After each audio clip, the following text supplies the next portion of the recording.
this popped up on this day, and it's so crazy that this was only a year ago when it feels like it's been like 5.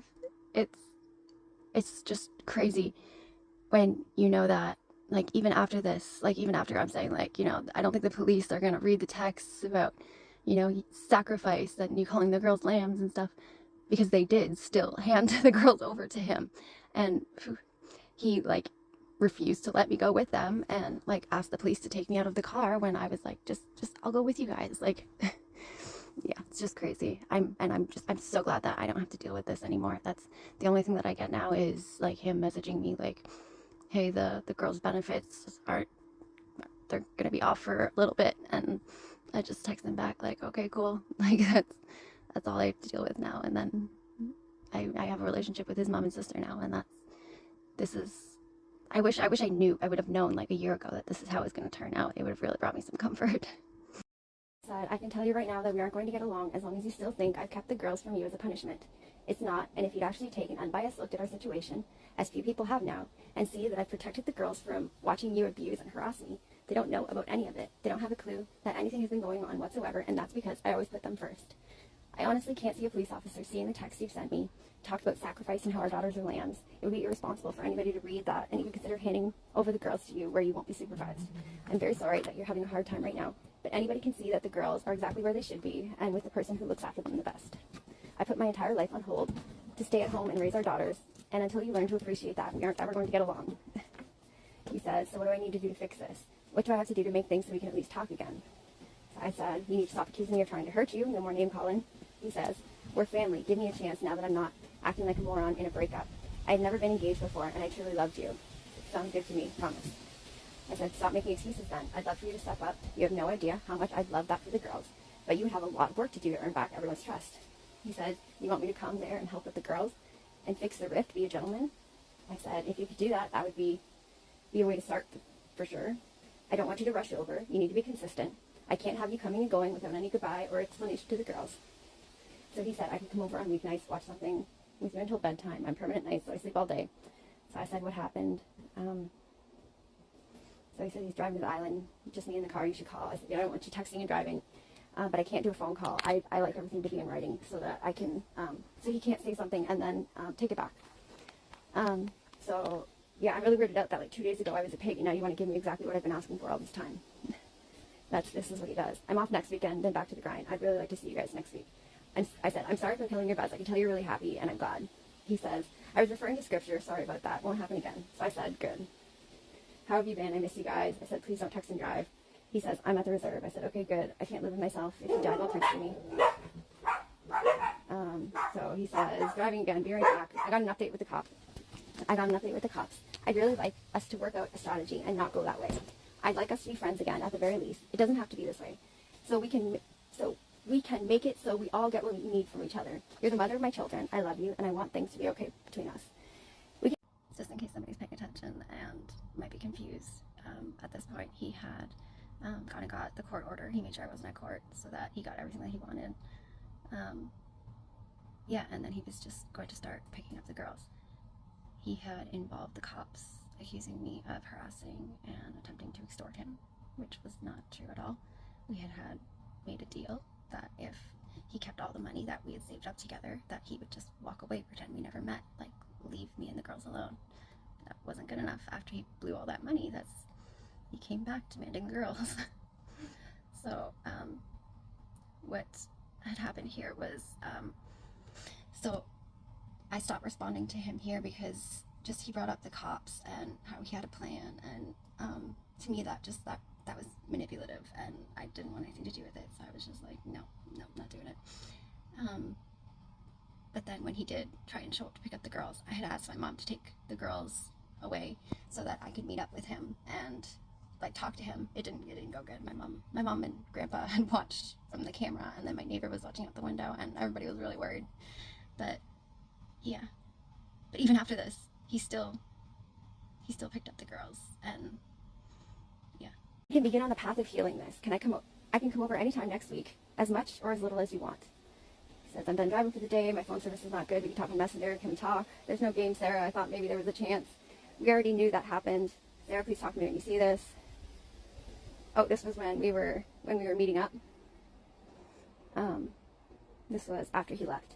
So right after he left, I said, all you have to do is be a different or a decent person throughout the breakup, but you couldn't even do that. All I've done is put the girls above everything else in my life, and even right now, having them not home, I'm completely lost. You can't ask a mom to take a break while the other parent who hasn't been present takes over. That's not fair. The very least you could do, or the very least you could have done, was keep me on your benefits. Maybe then I could have afforded the root canal rather than saving the money and just getting it pulled. Just imagine how much money I could have put aside or spent on the girls if I didn't have to spend so much on my medication and the rare time I make a dentist appointment. That was supposed to be your job, and you couldn't even do that for us. No food, no shelter, no clothes, no milk, nothing from you. But all of a sudden you went back in our lives. Remember the suicide attempt in front of the children, Justin? I have messages you sent to my family complaining that I didn't make you food. You can't be a part of the girls' lives unless it's consistent, and with your mental health, I'm not sure it will be possible with the children that we share. I genuinely considered having my dad hang out with you and the girls until they get comfortable around you, but I honestly don't think you have good intentions. I don't think you know what you'd be getting yourself into and how much is involved to take care of the girls for an entire weekend. We'll have CAS come in and do visits with each of us and see where that goes. So he says, I'm good with that, just relax. And then I say, I'm sorry for walking away. I hate that I do that. I always end up regretting it. So I walked away. So the only thing I can think of is having the court order changed. You had no business going above me and getting that. Why would you even want permission for overnight visits when you don't know anything about our kids? You don't know if they're potty trained. You don't know if they still wake up at night. Like, all these things you don't even consider. You aren't being a good dad when you're just doing what you feel is right and not taking into consideration the entire life I've built without you. The girls have no idea anything is going on right now, and I'm going to keep it that way as long as possible. CAS is going to have questions for you about your abuse. They'll probably talk to Anisha and find out how you treat the mothers of your children. And you'll have to answer as to why you can't seem to keep it together and why you'd want to involve children into an already toxic situation. Why not let them go on thinking life is normal? Because I'm sure if they understood what you've pulled, they'd be afraid to go with you. The fact that you've convinced everyone in your family that I'm nothing but a liar trying to ruin your life is sick. I was trying to help you, and look at what you've done, just to ensure I don't get to live a full minute without worrying that you're trying to steal it away.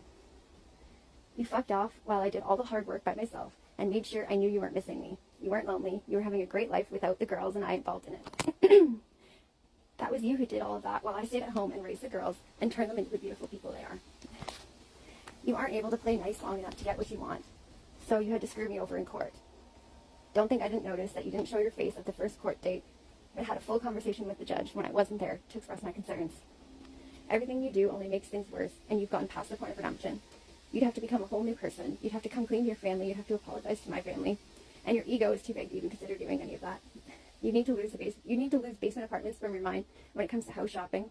It's too much. It would be easier for you to start a whole new family and start court proceedings with her than it would be to make up with me. Like, it can be done, but I'm not holding my breath. You're going to jump at the opportunity. That's never been you. So he says, I got some really bad news. I said, for me, I hope you're okay. Remember how badly you'd freak out if I did anything even close to what you're doing right now? He says, I am. I have a plan. I say, good stuff. Good luck with that. He says, I don't want to argue. I didn't hear things on the radio. I created a debate. Ironically, it was censored. I made sure. I said, it's this that's no good, Justin. You got to stop talking like this. You make no sense. He says, yes, but it happened. So I said, all I have to go by is what I've heard and read from you. I have good reason to worry about your mental health when you're planning on taking our daughters anywhere without me. I'd be doing this whether or not we're together, or not with the way you've been acting. I'm only looking out for the girls. I'm not punishing you. Just so you're aware, you hired someone to fight to take the kids away from me, and then because it's coming from your child support, that means it's actually the girls' money that was used to hire someone to fight to take the girls away from me because for some reason you aren't capable of representing yourself like you did for your first child. It makes no sense. What you do makes no sense. He said, it makes plenty sense. All I had to do was get through 2022. It's not supposed to be you I fight. I said, I completely agree. He says, it's the hospital. I said, stop fighting me. So he says, that's actually what I'm doing. So I said, yeah, now that you have a court order and have me backed into a corner, thanks. He says, a lot of people have passed away. Both my grandpas are sick. I broke a rule. Only Jesus calls out a narcissist, never a human. Lambs stop getting sacrificed after Jesus. It's a safe animal. I just don't want to argue. I'm sorry for being so mean to you. So I said, I'm not a narcissist. You managed to insult me during your apology. So he said, a diamond driller's wife is a hard thing to be. No, I'm admitting my wrongs. I said, okay, I'm sorry then. He says, wasn't my place. I knew only Jesus was supposed to do that. Google changed all the information, eh? So I said, as your partner, I felt it was my place to try and convince you to get to a place where you could finally have peace and relax. The Bible's been corrupted. So he says, I need to forgive myself. I was really banking on you reading Proverbs because of that damn pandemic. So I said, yes, because then this would all make sense. He said, my message was, all I needed for you is to read it. And then they tried to show us a long time ago, 4,000 years ago, what a narcissist is and how not to be one.